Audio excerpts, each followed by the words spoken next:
இப்படி தான் இருக்கும் குழம்பு. எண்ணெய் காய்ச்சிருச்சு பாருங்கள்.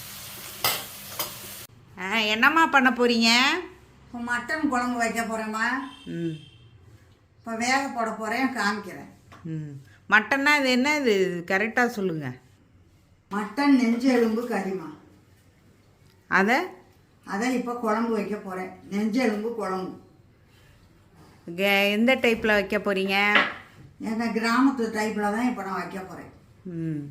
சரி வைங்க, வேக வைங்க. முதல் இஞ்சி பூண்டு சீரகம் அரைச்சாச்சு. அதோட சின்ன வெங்காயமும் போட்டு நம்ம இந்த மட்டனுக்கு அரைக்கிறோம். இதை போடுறேன் பாருங்க. மஞ்சத்தூள் இப்போ இஞ்சி போட்டேன் சொல்லுங்கள். இஞ்சி பூண்டு சீரகம் சின்ன வெங்காயம் 1 ஸ்பூன் போடும். 1 ஸ்பூன் 2 ஸ்பூன் போட்டிருக்கு.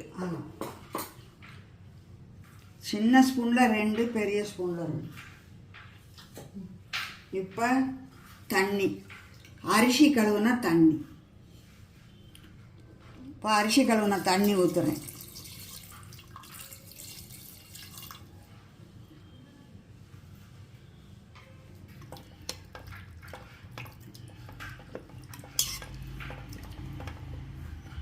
கொஞ்சம் மஞ்சத்தூள் அதிகமாக போடணுமா, ஏன்னா மட்டன் குழம்பு அதனால் ஒரு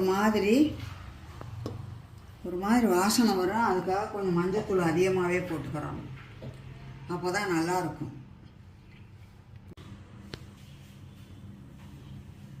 இப்போ குக்கரில் வச்சுட்டீங்க. ஆமாம், இந்த ஆவி வரவே விசில் போடணும். விசில் போட்டு ஒரு 6-7 விசில் விடணும். ஏன்னா மட்டனுங்கிறதுனால அப்போ தான் வேகும். சிக்கன்னா அந்த அளவுக்கு தேவையில்லை. இப்போ மட்டன் வேக போட்டது ஆவி வந்துருச்சுமா. ஆவி வந்தோடனே தான் விசில் போடணும். ஓகே.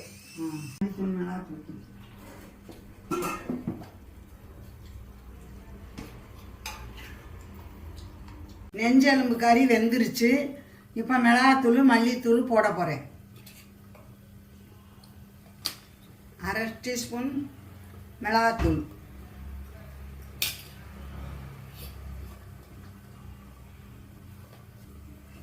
2 ஸ்பூன் மல்லித்தூள்,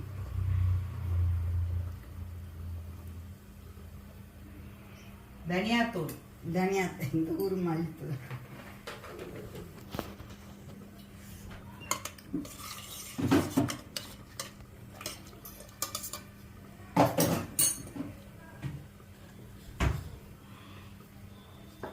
கொஞ்சம் உப்பு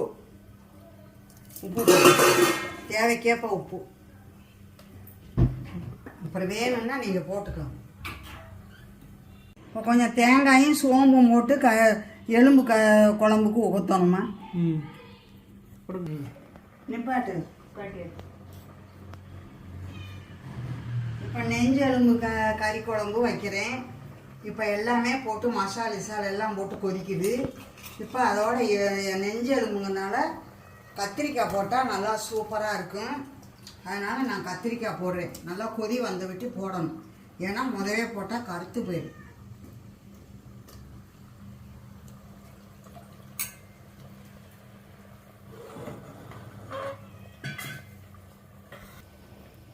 இப்போ கொதிக்குது.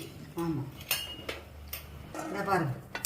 கத்திரிக்காயும் நெஞ்சு எலும்பும் வேகுது. இப்போ பார்த்தீங்களா பாரு. கத்திரிக்காய் வேகமே தாளிச்சிட வேண்டியதான். கத்திரிக்காய் போட்டிருக்கேன். கத்திரிக்காய் வேகவும் அந்த மசாலா வாடை போகிறதுக்கும் கரெக்டாக இருக்கும். அடுத்து நான் தாளிக்கிறேன். மிக்சியில் அரைச்ச தேங்காய் சோம்பை இந்த குழம்போடு நம்ம சேர்க்குறோம். அதுக்கப்புறமா இதை தாளிக்க போகிறோம். அதுக்கு கடாயில் எண்ணெய் ஊற்றுறோம். இன்னும் ஊற்ற வெங்காயம் வதங்கணும்ல. சைட்லாம் பாருங்க. எத்தனை ஸ்பூன்மா அம்மா சொல்லுங்க? 2-3 டீஸ்பூன் போதும். இது எங்க சோம்பு போதும்.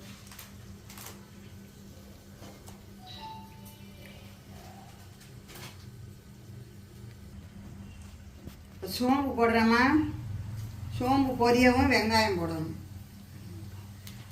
இந்த நல்லெண்ணெய் செக்கு எண்ணெய் நுரைக்கி. கரம் மசாலா பொடி வேணுமாம்மா? அதெல்லாம் வேண்டாம். இப்போ சோம்பு பொரிஞ்சிருச்சு. இப்போ வெங்காயம் போடுறேன்.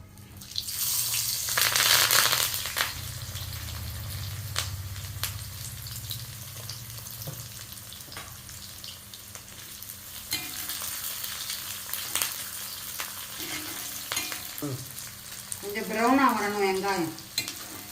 வந்த விட்டி தான் தக்காளி போடணும். தக்காளி போட்டால் வெங்காயத்தை வதங்க விடாது.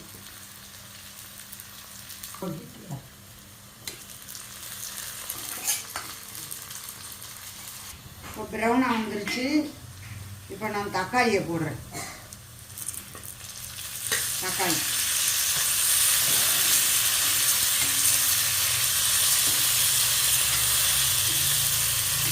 தக்காளி நல்லா வதங்கணும்.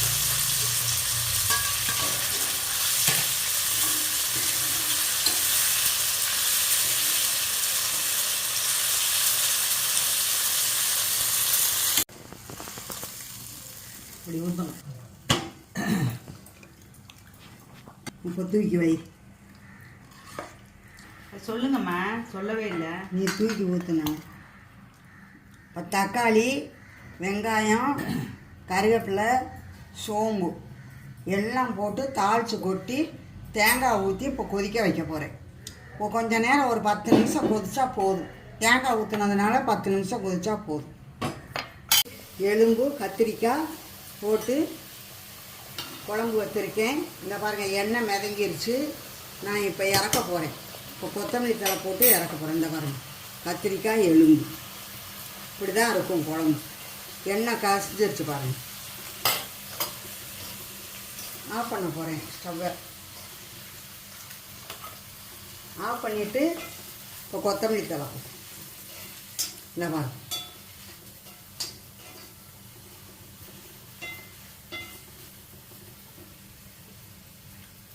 அவ்வளோதான்.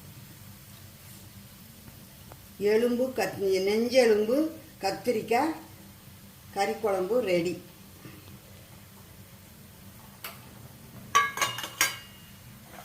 குக்கரோட போட்டு எடுத்துருங்க. அதான் சொல்லணுமா? சொல்லுங்கம்மா.